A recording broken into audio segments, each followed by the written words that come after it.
ذرا ایک منظر تصور کریں، رات کا وقت ہے، ہائی وے پر پولیس کی ایک چیک پوسٹ ہے اور ایک گاڑی کو روکا جاتا ہے۔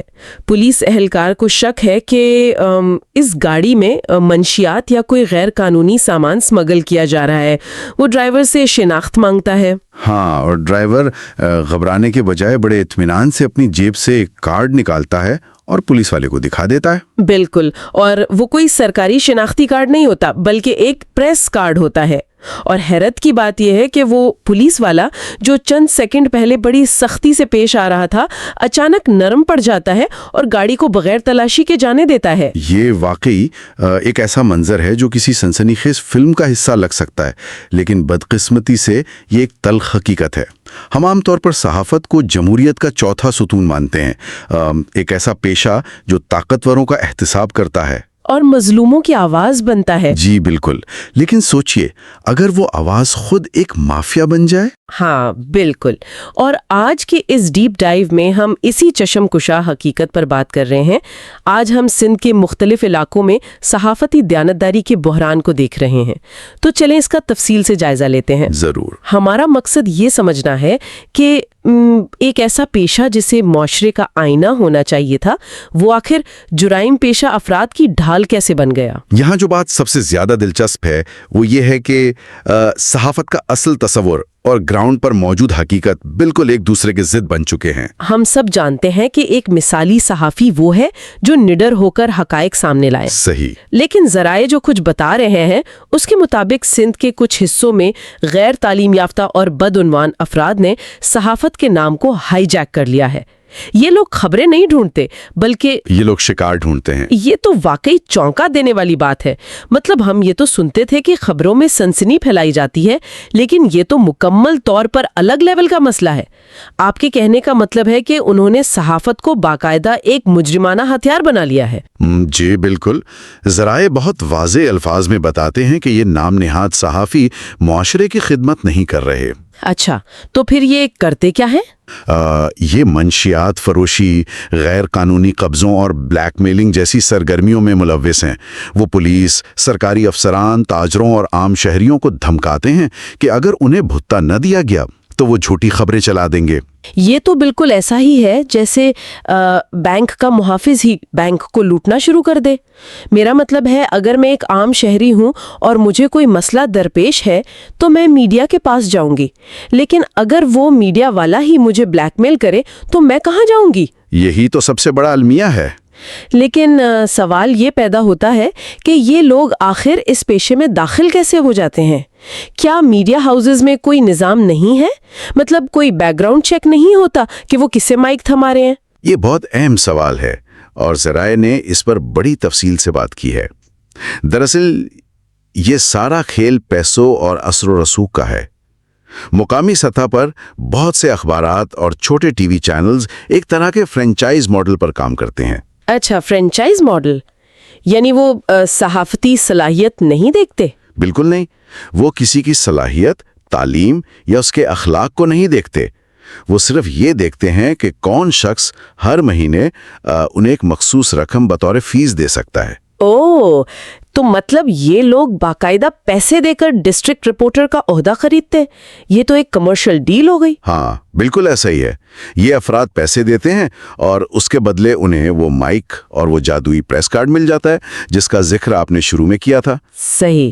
جب ایک بار ان کے ہاتھ میں پریس کارڈ آ جاتا ہے تو پھر ان کا تھانوں اور سرکاری دفتروں میں اثر و رسوخ قائم ہو جاتا ہے۔ وہ اس کارڈ کو اپنے غیر قانونی دھندوں جیسے ریت کی کان کنی یا منشیات فروشی کو بچانے کے لیے استعمال کرتے ہیں۔ اور پولیس انہیں اس لیے نہیں پکڑتی کیونکہ انہیں ڈر ہوتا ہے کہ یہ شخص تھانے کے باہر کیمرہ لے کر پریس کی آزادی پر حملے کا شور مچا دے گا، رائٹ؟ جی ہاں بالکل ایسا ہی ہے۔ یہ تو ایک انتہائی منظم طریقہ واردات ہے، لیکن جب ہم وجوہات کی طرف دیکھتے ہیں تو ذرائع ایک اور پہلو کی طرف بھی اشارہ کرتے ہیں۔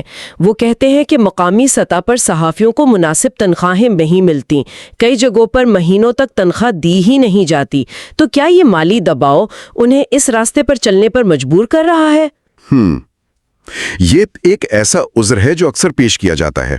یہ سچ ہے کہ صحافیوں کو شدید مالی مشکلات کا سامنا ہے اور ایک بہت بڑی حقیقت ہے، لیکن ایک سیکنڈ رکیے، یہاں آ کر بات واقعی بہت دلچسپ ہو جاتی ہے، کیونکہ اگر ہم اس دلیل کو مان لیں تو پھر تو ہر وہ انسان جسے معاشی مسئلہ ہے اسے جرائم کی طرف چلے جانا چاہیے۔ صحیح بات ہے۔ کسان جا کر بینک لوٹنا شروع کر دے گا۔ صرف تنخواہ نہ ملنے کا مطلب یہ تو نہیں کہ انسان منشیات فروش بن جائے۔ کیا یہ دلیل واقعی کافی ہے؟ آپ نے اس نقطے کو بالکل صحیح پکڑا ہے، اور ہمارے ذرائع بھی یہی بات واضح کرتے ہیں۔ یہ صرف روٹی روزی یا بقا کی جنگ نہیں ہے۔ تو پھر اصل مقصد کیا ہے؟ اگر ہم ان عناصر کے طرز زندگی کو دیکھیں تو ان کا اصل ہدف پرتعیش زندگی یا لگژری لائف سٹائل کا حصول ہے۔ وہ اس بلیک میلنگ کے ذریعے بڑی بڑی گاڑیاں خریدتے ہیں، جائیدادیں بناتے ہیں اور مقامی سطح پر ایک بااثر شخصیت بننے کا شوق پورا کرتے ہیں۔ یہ مجبوری نہیں، طاقت کا نشہ ہے۔ یعنی انہوں نے صحافت کو ایک منافع بخش کاروبار میں بدل دیا ہے۔ مجھے بتائیں کہ یہ بلیک میلنگ گراؤنڈ پر عملی طور پر کیسے کام کرتی ہے؟ طریقہ کار کیا ہے ان کا؟ کام چل رہا ہے۔ یہ شخص اپنا کیمرہ اور مائک لے کر وہاں پہنچ جائے گا۔ اچھا۔ وہاں جا کر کوئی خامی ڈھونڈے گا یا صرف ایک سنسنیخیز ویڈیو بنائے گا کہ یہاں کرپشن ہو رہی ہے۔ پھر یہ اس افسر کے پاس جائے گا اور کہے گا کہ اگر مجھے ماہانہ لاکھوں روپے بھتہ نہ دیا تو یہ ویڈیو سوشل میڈیا اور چینل پر وائرل کر دوں گا۔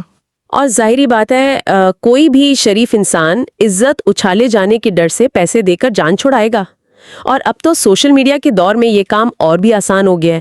کوئی بھی سمارٹ فون لے کر واٹس ایپ پر اپنا نیوز نیٹ ورک بنا سکتا ہے۔ بالکل، ڈیجیٹل دور نے اس مسئلے کو کئی گنا بڑھا دیا ہے۔ جھوٹی خبر چند منٹوں میں پورے شہر میں پھیلتی ہے۔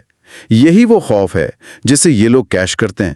معاشرے کے معزز افراد جیسے ڈاکٹرز یا اساتذہ ان لوگوں سے ملنے سے کتراتے ہیں۔ لوگ انہیں دیکھ کر احترام سے نہیں بلکہ ڈر سے راستہ بدل لیتے ہیں۔ تو اس سب کا آخر مطلب کیا ہے؟ اگر یہ کھلے عام ہو رہا ہے تو صحافتی تنظیمیں کیا کر رہی ہیں؟ پریس کلبز کا کام ہی کالی بھیڑوں کو باہر نکالنا ہوتا ہے، وہ کہاں ہیں؟ یہ اس پورے بحران کا سب سے تشویشناک پہلو ہے۔ ذرائع بتاتے ہیں کہ کچھ پریس کلبز اور یونینز پوری طرح ان لوگوں کے زیر اثر آ چکی ہیں۔ یہ صرف ڈر نہیں بلکہ مفادات کی بات ہے۔ اچھا، تو مطلب وہ باقاعدہ ان کا ساتھ دے رہے ہیں؟ جی ہاں، چونکہ یہ نام نہاد صحافی تعداد میں بہت زیادہ ہو چکے ہیں، اس لیے یہ پریس کلبز کے الیکشن پر اثر انداز ہوتے ہیں، اور جب یہ یونینز کا حصہ بن جاتے ہیں تو تنظیمیں ان کا دفاع کرنے پر مجبور ہوتی ہیں۔ اگر کسی پر ایف آئی آر کٹے تو یہ فوراً سڑکیں بلاک کر دیتے ہیں۔ یہ تو وہی بات ہو گئی کہ محافظوں کی تنظیم نے ہی چوروں کو اپنا صدر بنا لیا ہے۔ اگر پریس کلب ہی ان مجرموں کی پشت پناہی کر رہے ہیں تو پھر عام آدمی کو انصاف کیسے ملے گا؟ ایک شہری کس کے پاس شکایت کرے؟ اگر ہم اسے وسیع تر تناظر میں دیکھیں تو ہمیں اندازہ ہوتا ہے کہ پورا ریاستی نظام ناکام ہو رہا ہے۔ محکمہ اطلاعات جو تصدیق کا ذمہ دار ہے وہ اپنا کردار ادا نہیں کر رہا۔ یعنی حکومتی سطح پر چیک اینڈ بیلنس کا مکمل خلا ہے، اور اس کا فائدہ یہ جرائم پیشہ عناصر اٹھا رہے ہیں۔ میڈیا انصاف کے ستون کے بجائے مجرموں کی پناہ گاہ بن گیا ہے۔ بالکل، اور اس کا سب سے بڑا نقصان اس اعتماد کا ہے جو معاشرے کا میڈیا پر ہوتا ہے، کیونکہ جب ایسی خبریں آتی ہیں تو عوام ان سچے اور محنتی صحافیوں پر بھی اعتبار چھوڑ دیتے ہیں جو اپنی جان پر کھیل کر کام کر رہے ہیں۔ ہاں، ایک طرح سے ان چند کالی بھیڑوں نے پوری انڈسٹری کی ساخت خراب کر دی ہے۔ جب عوام کا اعتبار اٹھ جاتا ہے تو سچ اور جھوٹ کا فرق مٹ جاتا ہے۔ تو کیا اس ساری تاریکی میں کوئی روشنی کی کرن ہے، کوئی حل؟ جی ہاں، ذرائع میں اس مسئلے سے نمٹنے کے لیے باقاعدہ اور ٹھوس تجاویز دی گئی ہیں۔ سب سے بنیادی ضرورت ایک سخت اور شفاف مانیٹرنگ سسٹم کی ہے۔ حکومتی اداروں کو کارڈ جاری کرنے سے پہلے مکمل بیک گراؤنڈ چیک کرنا چاہیے۔ یعنی صرف مائک ہونے پر کارڈ نہیں ملنا چاہیے، یہ دیکھنا چاہیے کہ اس کا کام کیا ہے اور کیا کوئی کرمنل ریکارڈ تو نہیں ہے۔ بالکل، اور اس کے ساتھ میڈیا ہاؤسز کے مالی معاملات کا آڈٹ بھی انتہائی ضروری ہے۔ انہیں پابند بنانا ہوگا کہ وہ اپنے ڈسٹرکٹ رپورٹرز کو ایک معقول تنخواہ دیں۔ صحیح،